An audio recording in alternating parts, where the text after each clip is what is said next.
안녕하세요. 정보가 세상을 바꾼다의 인포뱅크입니다. 이번에 전해드릴 내용은 중국 배터리 기업 EU 배터리 규제 맞추기 위해 발버둥에 대해서 한번 알아보도록 하겠습니다. 여러분의 구독, 좋아요, 그리고 필요하시면 알람 설정까지 부탁드리겠습니다. 지금부터 플랫폼을 좀 바꿔서 여러분들에게 내용을 전달하려고 합니다.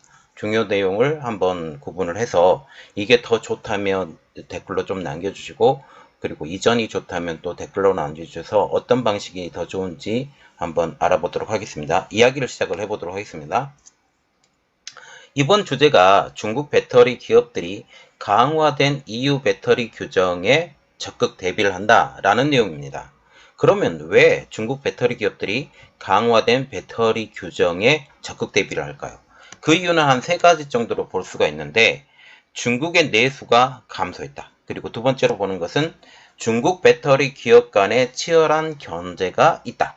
그래서 눈을 밖으로 돌린다라는 거죠. 여기에 외부 상황도 하나가 더 들어가는데 IRA의 법안의 발행. 이것 때문에 그렇다라는 거죠. 자, 그러면 우리가 조금 봐야 될 것은 전기차 시장, 특히 자동차 시장에서 큰 곳이 한 네 곳으로 볼 수가 있는데, 첫 번째 미국, 그리고 두 번째로 볼 수가 있는 것이 유럽, 그리고 인도, 지금 이렇게 볼 수가 있죠. 중국. 그런데 중국 업체와 같은 경우는 중국 내에서 하기 때문에 이것은 제쳐두고, 중국에서는 지금 배터리 기업 간의 치열한 견제와 중국 내수가 감소한 부분이 여기에 들어 있습니다. 그래서 이제 내수도 감소하고, 그러면 내수가 전기 자동차의 판매량이 줄고 있다라는 지금 이야기가 나오고 있어요. 물론 지금 테슬라를 통해서, 그리고 비아드를 통해서 지금 많이 판매가 하고 있는데, 테슬라 같은 경우는 대표적으로 지금 CATL에서 물건을 많이 받고 있죠. 그리고 비아드는 자체 비아드 공장에서 물건을 많이 받습니다. 블레이드 배터리라고 지금 얘기를 하고 있고요. 그래서 이제 눈을 다른 데로 돌려야 되는데, 미국 IRA 법안으로 안 되죠. 거의 망가진 상황입니다. IRA 법안으로 진출하려고 노력하는 CATL이 포드와 테슬라를 통해서 진출하려고 하는데, 미 정부와 지금 이러한 내부적으로 국회에서 지금 반대를 하고 있죠. 그러면 유럽과 인도 시장을 노려야 되는데, 인도 시장 지금 비아드 진출하려고 했는데 망했죠. 그러면 비아드가 진출하지 못하게 된다라는 것은 결국 다른 업체들도 진출하지 못하게 된다라는 그런 이야기입니다. 그러면 남은 곳은 딱 한 곳, 그리고 미국의 IRA 법안을 대체를 하기 위해서 지금 꼼수를 부리는 게 한국의 전구체 공장을 만든다, 이런 이야기가 나오고 있는 것입니다. 자, 이렇기 때문에 유럽의 배터리 규정에 적극적으로 대비해야 된다라는 이야기가 나오고 있는 거죠. 자, 그래서 이번에 알아볼 내용은 중국 배터리 기업 EU 배터리 규제에 적극 대비입니다.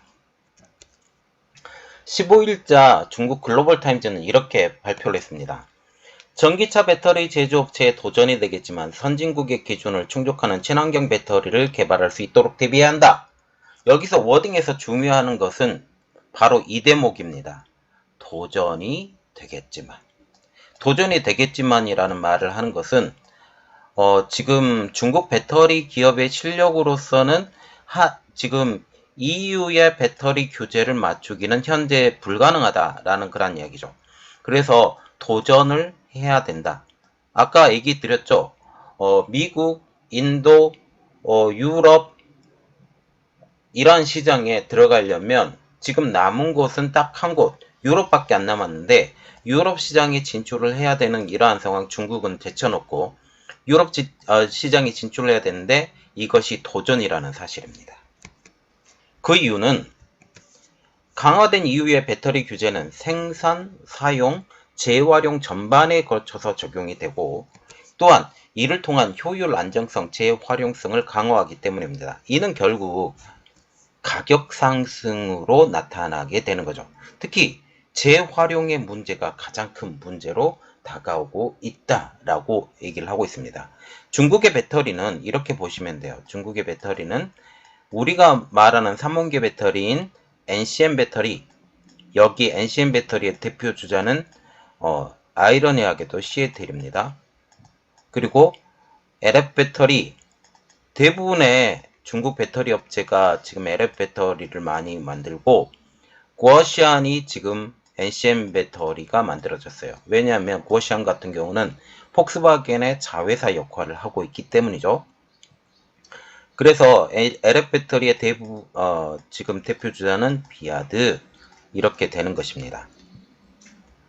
지금 미국 시장을 노리고 있는 현 상황에서 미국 시장 안 되고 EU 시장밖에 못 가는데, 이런 재활용성을 높이는 것 때문에 가격이 상승해야 되는데, 이것을 어떻게 가격 하락으로 만들까? LF 배터리와 같은 경우는 이제 망했어요. 재활용을 한다고 했는데 결국은 리튬에 재활용을 해야 되는데, 리튬 재활용을 하게 되면 지금 리튬 인산철 배터리라고 해서 리튬 좀 많이 들어가요. 리튬 많이 들어가는데, 이것을 재활용하려면 지금 LF 배터리를 재활용을 해야 되는데 마이너스라는 거죠. 자, 그러면 EU 배터리법의 주요 내용을 조금 분석을 해야 되는데, 재활용 비중에 대해서 우리가 중요하게 생각을 해봐야 되고, 법 발효 시점 기준 8년간 유예에서 2031년부터 무조건 의무화가 된다. 그래서 2031년까지 무조건 중국 배터리 기업들은 LF 배터리를 계속 팔든지, 아니면 LF 배터리의 재활용도를 더 높이든지, 아니면 NCM 배터리로만 진출해야 된다라는 지금 이야기가 나오고 있는 것이죠. 재활용이 거의 불가능하기 때문에 불가능한 것을 가능하게 만들면 마이너스를 보고, 재활용에서도 마이너스, 지금 재활용에서도 마이너스, 수거해서 재활용하는 것 자체가 마이너스, 그리고 재활용 비중을 높여야 되기 때문에 여기서 또 마이너스, 이렇게 된다라는 거죠. 뭐 휴대폰 배터리 디자인, 이것은 교체할 수 있게 하기 때문에 일체형 안 된다, 지금 이런 이야기가 나오고 있는 것입니다. 그리고 지금 첫 번째로 우리가 그러면 봐야 되는 것이, 정말 과연 중국의 지금 폐배터리를 재활용할 수 있느냐, 결국 EU의 배터리 규제 준수를 자신할 수 있느냐라는 거죠. 그래서 중국과 같은 경우는 이것을 자신하고 있어요. 그 이유는 어떤 거냐면, 배터리 제조업체들이 탄소 제로 전환에 노력해 왔고, 그리고 배터리 재활용 사업에 유럽과 협력을 할 것이고, 2027년까지 EU의 강화된 새 규정에 대비할 수 있다. 지금 2031년까지 대비를 해야 되는데 2027년까지 이게 가능하다라고 지금 얘기를 하고 있습니다. 그러면 우리가 또 봐야 되는 것은, EU의 배터리 규제, 분야 규제는 언제부터 준비를 해야 될 것이냐, 바로 당장 해야 되는데, 지금 2020년 10월 10일부터 EU 의회가 배터리에 대한 새로운 EU 규제라는 그 보고서를 통해서 먼저 제안이 됐습니다. 이는 배터리의 지속 가능성과 경쟁력 확보를 위해 EU의 배터리 규제 프레임워크를 현대화하는 제안을 발표한 것이죠. 결국 중국 배터리 산업을 견제하기 위해서입니다. 이 제안의 주요 내용을 보면, 배터리의 지속 가능성, 특히 탄소 배출 규칙과 최소 재활용의 내용, 성능 및 내구성의 기준을 제시를 했다. 그리고 안전 및 라벨링에 대한 의무적인 요구사항을 제시했다. 그리고 배터리 폐기물 관리에 대한 지금 요구사항도 도입하면서, 배터리를 판매하는 업체가 배터리를 수거해야 되는, 다시 말하면 지금 배터리 자동차 제조업체들이 이 배터리를 수거해야 되는데, LF 배터리를 수거하기에는 지금 문제가 생긴다라는 것이죠. 그리고 원료 조달과 관련해 경제 운영자가 지켜야 될 실질적인 의무가 포함이 되었습니다. 이렇게 보면 한마디로 조항이 덕지덕지 붙어서 배터리 팔기가 점점 더 어려워진 상황이에요. 특히 LF 배터리를 말이죠. 지금 EU와 같은 경우는 탄소 제로 전환을 위해서 리튬과 코발트가 더 필요하다라고 이미 발표한 상황입니다. EU는 탄소 제로로 전환하기 위해서 배터리 및 ESS 구축을 위해 더 많은 리튬과 코발트의 필요가 예측을 했습니다. 특히 ESS와 같은 경우는 LF 배터리를 대부분 사용할 것으로 보이고 있고, 또한 지금 NCM 배터리의 일부를 다시 재활용하는 ESS로 재활용하는 그런 이야기가 지금 나오고 있죠. 그리고 LF 배터리를 다시 재활용을 ESS로 지금 넘어간다라는 그런 이야기가 나오고 있습니다. 리튬과 같은 경우는 최대 18배, 그리고 코발트는 최대 5배가 더 지금보다 많이 소모되는 것을 볼 수가 있죠. 코발트와 같은 경우는 지금 NCM 배터리가 NCM이죠. 여기서 코발트가 나와 있는데, 이 코발트 프리 제품이 NM 배터리가 지금 곧 출시가 된다라는 지금 얘기가 나오고 있습니다. 현재 공급량을 고려하면 2030년까지 리튬이 60배 정도, 그리고 2050년까지 코발트와 같은 경우는 15배 정도의 코발트가 더 필요할 것이다 라고 얘기가 나오고 있는 것이죠. 그래서 리튬과 코발트는 무조건 재활용해야 되겠다라는 게 지금 유럽의 생각입니다. 특히 EU가 배터리 규제 강화에 나서는 가장 큰 목적은 무엇이냐면 무분별한 자원 채취 및 개발 때문이죠. 이것을 통해서 지역의 물, 토양, 대기 오염이 발생할 수 있고 생태계 및 경관 등의 환경 파괴가 반드시 일어난다는 것입니다. 또한 열악한 근로자의 보호, 이것은 가장 큰 문제가 지금 C로 불리고 있는 코발트가 가장 큰 문제라는 거죠. 코발트의 문제가 가장 큰 문제라고 지금 얘기를 하면서 무조건 지금 배터리 규제를 통해서 재활용을 해야 되겠다라고 얘기가 나오고 있는 거죠. 그러면 EU의 배터리 규정의 진척은 어떻게 됐느냐? 2022년 12월 9일 유로부에서 잠정적인 합의를 도달했고 2023년 6월 규제의 EU 의회 통과가 됐습니다. 여기서 중요한 내용은 폐배터리의 원료의 재사용, 그리고 특정 국가의 공급을 의존하지 말아야 할 것, 특히 특정 국가로 지목되고 있는 나라가 중국과 한국이라는 사실이죠. 그래서 한국을 겨냥한 것인데 결국 중국을 겨냥하는 그런 모습으로 보이고 있습니다.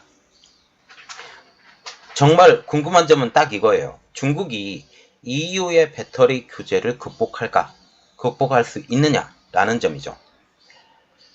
중국이 EU의 배터리 규제를 넘기 위한 과제가 몇 가지 존재하는데, 첫 번째, 배터리 생산 효율이 증대되어야 된다. 두 번째, 안정성이 강화되어야 된다. 세 번째, 재활용에 대한 노력이 필요하다. 이 세 가지가 필요하다라는 거죠. 배터리 생산 효율, 지금 NCM 배터리로 만들고 있는 한국 배터리의 생산 기업들이 생산 효율이 더 높습니다. 중국의 배터리 기업들은 LF 배터리를 통해서 생산 효율을 더 높였지만 결국 LF 배터리가 도태가 될 것으로 보이면서 지금 NCM 배터리로밖에 진출을 못하게 되는데 기술력을 더 증가해야 되는데 지금 811 배터리 이것을 겨우 만들었는데 이것도 지금 생산 효율이 떨어지는, 수율이 떨어지는 현 상황이 볼 수가 있죠. 안정성 강화. LF 배터리가 실질적으로 안정성이 있다라고 지금 얘기를 하고 있지만 고시레이트, 고출력을 낼 때는 이게 굉장히 불안정해집니다. 불안정해지기 때문에 이것은 절대 안 된다라고 볼 수가 있는 거죠. 그리고 재활용에 대한 노력이 필요한데 이 LF 배터리는 망했습니다. 결국. 그러면 우리가 봐야 되는 것은 EU의 배터리 규제가 가져올 중국 배터리 산업의 변화가 무엇일까라는 점이죠. 이것은 결국 배터리의 생산, 사용, 재활용 등 전반적인 배터리 공정의 변화를 무조건 강요하고 있다는 점이죠. 특별히 EU의 배터리 규제는 배터리 에너지 효율을 최소 70%로 규정을 하고 있기 때문에 이 규정을 높이기 위해서는 고출력의 배터리를 무조건 장착해야 된다는 사실이죠. 또한 배터리에 사용하는 리튬, 코발트, 니켈 등의 희토류에 대한 재활용의 의무화가 기재가 되었습니다. 결국 효율을 높이고 재활용의 의무화로 추가적인 비용이 발생할 수밖에 없다라는 점이죠. 특히 배터리 재활용의 의무화로 배터리 설계도 다시 변경해야 된다라는 어려움을 지금 겪게 되는 것입니다.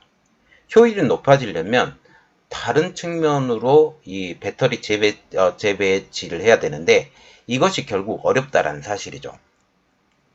그러면 이것에 대한 중국의 반응은 어떨까요? 시애틀의 설립자이자 회장인 로빈정은 이렇게 말을 하고 있습니다. 중국 기업들은 도전을 선진국의 표준을 충족하는 친환경 배터리로 개발하는 기회로 전환하는 동시에 국제화 과정에서 2027년까지 경험을 충분히 축적해 충분한 변화에 대비해야 된다. 지금 EU의 배터리 규정은 2031년부터 유예를 받아서 이때부터 시작을 하려고 있어요. 그런데 지금 중국이 지금 데드라인으로 잡고 있는 것은 2027년까지 지금 한 3년 남았죠. 3년 정도 남았는데 이게 중국 기업들의 도전이라고 얘기를 하고 있습니다. 그동안 많이 팔아먹어야 되겠죠. 무조건. 이런 이야기가 지금 나오고 있는 상황입니다. 지금 중국의 전기차 배터리 생산량은 전체 생산량의 약 77%를 차지하고 유럽은 중국의 리튬 이온 배터리 수출의 중요 시장인데 이것을 결국 포기할 수도 있는 이러한 상황이 되는 것이죠. 그러면 중국 업체들이 EU의 배터리 규제를 극복하기 위해 해야 할 일이 무엇인가? 전문가들이 이렇게 말을 하고 있습니다. 첫 번째, 생산 효율을 높이기 위해 희소 금속량을 줄이고 새로운 재료, 기술을 개발해 나가야 된다. 두 번째, 안정성을 강화하기 위해 배터리에 내장된 안전장치를 개선하고 충방전을 제어하는 기술을 개발해야 된다. 지금 충방전을 제어하는 기술을 개발하는 가장 대표적인 선두주자가 바로 현대차입니다. 그리고 세 번째, 재활용성을 높이기 위한 공정도 개선해야 된다. 이 모든 것을 해야 될 때 이 중국의 배터리 기업들이 살아남을 수 있다라고 EU에서 살아남을 수 있다라고 얘기를 하고 있죠. 지금 미국 안 됩니다. 그리고 인도도 지금 진출하는 거 어렵죠. 그러면 지금 남아있는 건 동남아시아 아니면 아프리카, 남아메리카 이 정도밖에 남아있지 않다라는 사실이죠. 지금 대부분 보면 저개발 국가로 아니면 지금 경기가 죽은 국가로 남아있는 사실을 볼 수가 있습니다. 또한 EU와 협력을 강화하기 위해서 EU와 배터리 협력을 위한 양해각서도 체결해야 된다. 지금 이렇게 이야기가 나오고 있죠. 지금 유럽에서 배터리를 생산해야 된다는 이야기가 나오고 있기 때문에 이러한 이야기가 나오고 있습니다. 그러면 우리가 봐야 되는 것은 과연 중국은 EU의 배터리 규제를 극복할까입니다. 저 개인적인 생각도 그렇고 전문가들의 분석도 그렇고 이 극복은 쉽지 않을 것이다. 지금 중국과 같은 경우는 이것을 도전으로 받아들이고 있다는 사실이죠. 지금 현재 이것은 굉장히 힘들다라는 것을 스스로 이야기를 하고 있다는 사실입니다. 그래서 극복이 결코 쉬운 일은 아니다라는 것을 의미하는 것이죠. 현재 중국 기업들이 유럽에 진출하고 있지만 지금 유럽의 기준을 맞추기 위해 많은 노력이 필요하다라는 것입니다. 자, 지금 중국 내부에서도 유럽의 배터리 규제를 맞추기 위해서 노력을 하고 있지만 이것을 하기 위해서는 많은 노력이 필요하고 한국의 오히려 NCM 배터리의 진출, 지금 유럽의 배터리 공장을 만든다고 할지라도 전부 다 NCM 배터리로 만드는 것을 우리가 알 수 있습니다. 이것은 결국 LF 배터리가 유럽 시장의 중심이 되지 않을 거라고 생각을 한다라는 거죠. 이것을 보고 또 이러한 것들을 우리가 생각하면 감사하겠습니다. 자, 이번 내용은 여기까지 하겠습니다. 저희 내용이 여러분들에게 좋았다고 생각하시면 구독, 좋아요, 그리고 필요하시면 알람 설정까지 부탁드리겠습니다. 감사합니다.